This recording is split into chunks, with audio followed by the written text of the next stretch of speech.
رؤساء مصر العسكريين عشان ما يجيلهمش شلل، لان يعني اعتقد ان هم عندهم شلل بما يكفي. فانا بالنسبه لي طبعا مش هتكلم انا على الرؤساء عشان ما يقول لك اه انت دلوقتي بتطبل. اه بس انا بطبل ماشي ايوه جميل، بنطبل هطبل وهناخد هطبل دبابه وطياره، هطبل شوف انت عايز ايه فيهم. ايوه هطبل. بنطبل لجيش بلدنا وكلنا فخر، وبنطبل لرئيس بلدنا وكلنا فخر.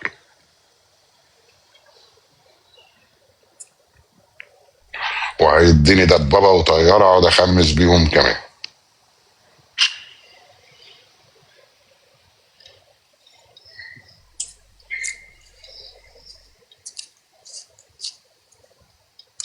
وما بقاش يهزنا بقى مصطلح بنطبل ده، احنا هنفضل نطبل بقى. ارقصوا انتوا بقى.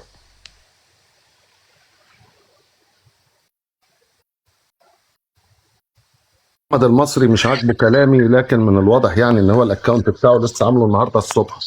مش هرد عليك احتراما بس للناس الموجوده يا احمد المصري. لا ده كلب من كلاب السرايا.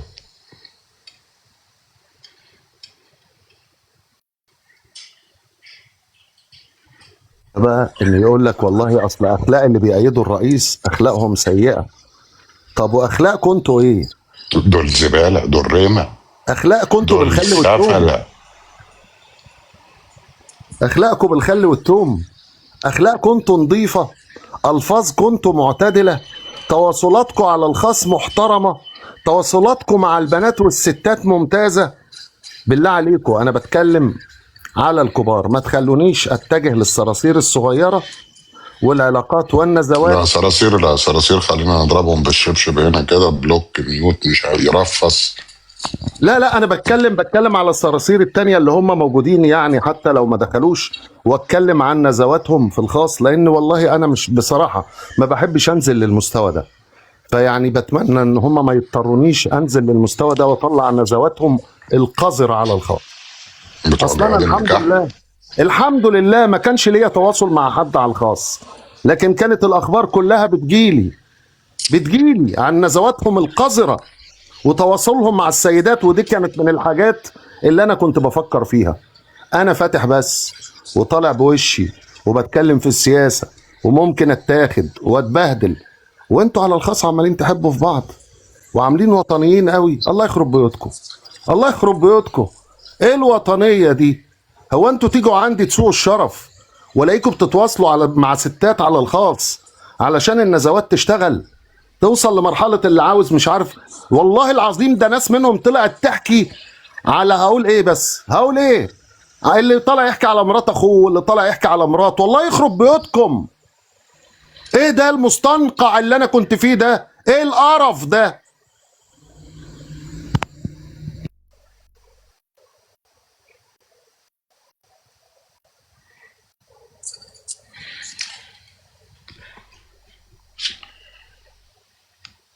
تقبل الله منا ومنكم صالح الاعمال امور.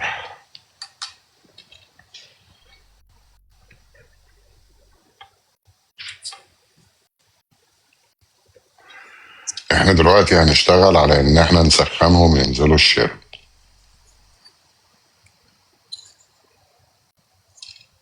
ترش بقى سبراي، تحط لنا علامات فسفورية بروح امك. هتتجاب والكاميرات مغرقة الدنيا، وبص هتتشالوح.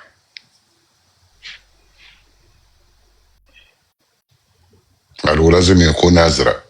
ده انت ليلة امك هي اللي زرقاء.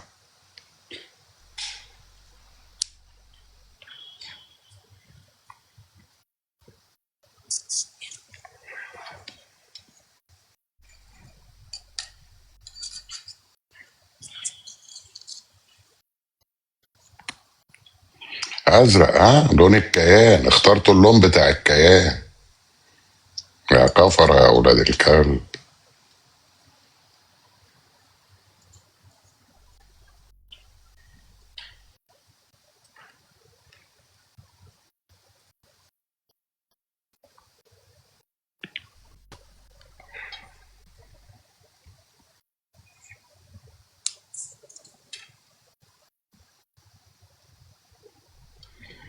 لا جلسته يوم 26 يا جيمي، ما تخافش يا جيمي. بعرف اجيب حقي يا جيم.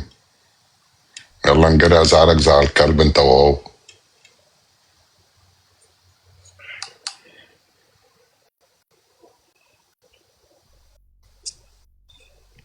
احنا بالحقيقة يعني بجد فريق المونتاج بتاع حضرتك برضه لازم اذكره، ومليون تحية لفريق المونتاج. والنهارده شفت اكتر من فيديو سواء للمقنع. بصراحة فيديو جاب الضحكة من قلبي بجد، لان انا افتكرت في الاول الفيديو ده عبارة عن وعظ وداخل يعني بدعاء بمناسبة رمضان، ولقيت اخر الفيديو بصراحة ضحك جاب والله ضحكني من قلبي. طبعا الادارجي ده في حته تانية، الادارجي ده مشكله، فاتمنى ما حدش يزعله. طبعا بلاك نور تقريبا ادهم. في حد تاني انا مش عايز انسى حد والله العظيم، بس يعني في ناس كتير ما شاء الله تبارك الرحمن، انا عامل لهم صداقه، ناس ما شاء الله باحتراف وممتازين جدا. لكن تويتي كمان عملت مع حضرتك مداخله تقريبا كانت امبارح. تويتي من ضمن المشاكل اللي دمها خفيف زي بسام. يعني انا بتمنى ان لو تويتي تجري حوار مع بسام، انا بجد حقيقي والله العظيم مش على سبيل اي شيء، لكن فعلا تويتي بخفه دمها مع خفه دم بسام، اعتقد ان الموضوع ده هيبقى جميل جدا جدا جدا، لان الاثنين ربنا عاطلهم من عنده خفه دم غير طبيعيه. فان شاء الله ربنا يتقبل صيامنا جميعا، وان شاء الله ربنا ينصر مصر. وكالعاده هقول اللهم من اراد بمصر وشعبها سوءا فرد كيده في نحره يا الله. ويمكن انا عامل فيديو قبل ما انزل هقول الكلمه دي بفك شفره ام 3 زد كامله، لسه منزل الفيديو ده. وبالمناسبه هقول الكلمه اللي بتحرقهم. الحاج احمد هو اللي جاب بدايه الخيط. ازاي الحاج احمد جاب بدايه الخيط؟ لما حضراتكم هتشوفوا الفيديو هتعرفوا ان الحاج احمد هو اللي كان جايب بدايه الخيط. فتم الاعلان عن ام 3 زد في الفيديو الوقت، وان شاء الله بكره هينزل فيديو توضيحي لفك شفره ام ان العايش في مينسوتا، في ولايه مينسوتا في الولايات المتحده الامريكيه، مسلم نيشن. ان شاء الله رب العالمين بكره الفيديو ده هينزل. اشكرك جدا يا حاج، ربنا يديك الصحه والعافيه، ودايما دايس عليهم. وتحياتي للساحر، وتحياتي لاخونا اداره والاستاذ مصري والدكتور بسام وجميع المحترمين، وانا مع حضراتكم تحت في التعليقات على السمع. السلام عليكم. مسلم نيشان، انت هتنزل الفيديو ده امتى؟ مسلم نيشن ده ان شاء الله هينزل بكره ان شاء الله رب العالمين. ايوه. وعلى فكره بالمناسبه ام ان ده الرمز لولايه مينسوتا في الولايات المتحده الامريكيه، وام ان هو مسلم نيشن تابع لولايه مينسوتا في الولايات المتحده الامريكيه، هينزل بكره باذن الله. وام 3 زد ام 3 زد النهارده كان فك شفره اسمها، نزل في فيديو عندي نزلته من حوالي نص ساعه تقريبا. بس انا ما اتفرج بقى. حابب اسال حضرتك سؤال يا استاذ احمد قبل ما تنزل بعد اذن حضرتك. اتفضل يا استاذ مصري. إيه.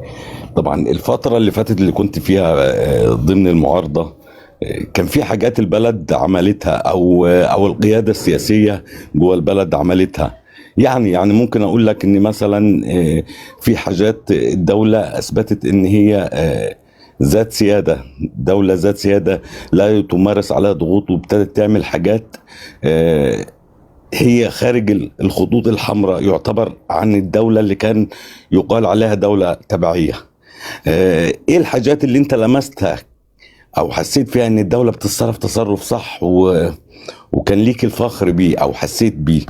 انا ممكن اذكر لك حاجات كتير. يعني مصر دلوقتي اصبحت في الزراعه تقدمت اكتر من 5.5 مليون فدان زراعه دلوقتي عن الرقعه اللي هي تقلصت من بعد 2011.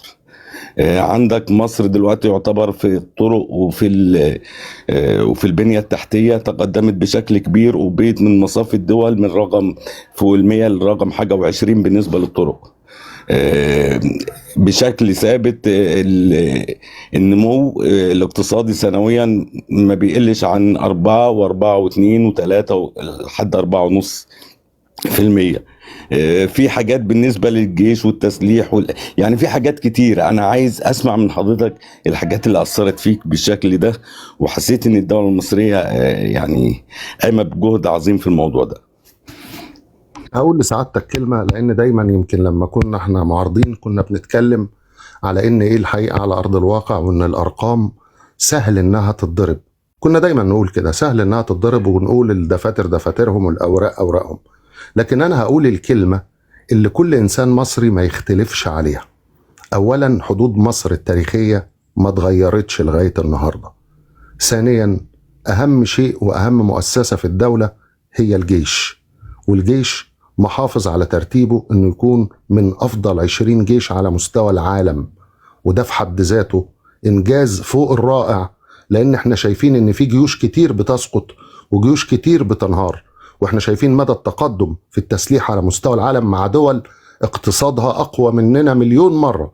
فنقطة ان انت تحافظ على نفسك بالنسبة لان جيشك يفضل من ضمن 20 على مستوى العالم، ده في حد ذاته تقدم ما بعده تقدم.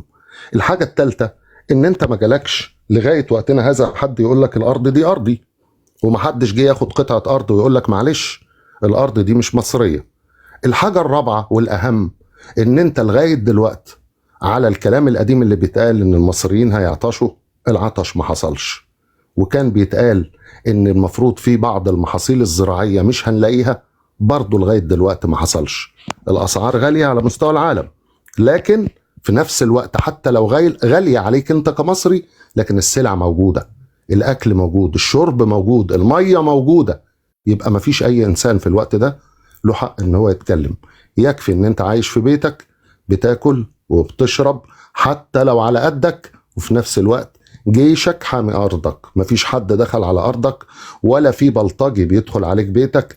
ولو في بعض الحالات الفردية، فكر معايا كده، لو الناس نزلت الشوارع مش هتلاقي بقى حالات فردية، هتلاقي في كل محافظة وكل شارع وكل حارة بيحصل فيها المواقف اللي بنسمع عنها في دول تانية. ده أكبر إنجاز أنا ممكن أقوله، ده أهم إنجاز ممكن أقوله، من غير ما أقول له بقى فيه الوقت استصلاح زراعة، ولا أقول له اتقدمنا في التصدير، ولا أقول له احنا بالنسبة لنا بننشئ فصول و920 ألف فصل وفي 250 ألف فصل زيادة. لا لا لا لا لا، مش هتكلم في كل ده.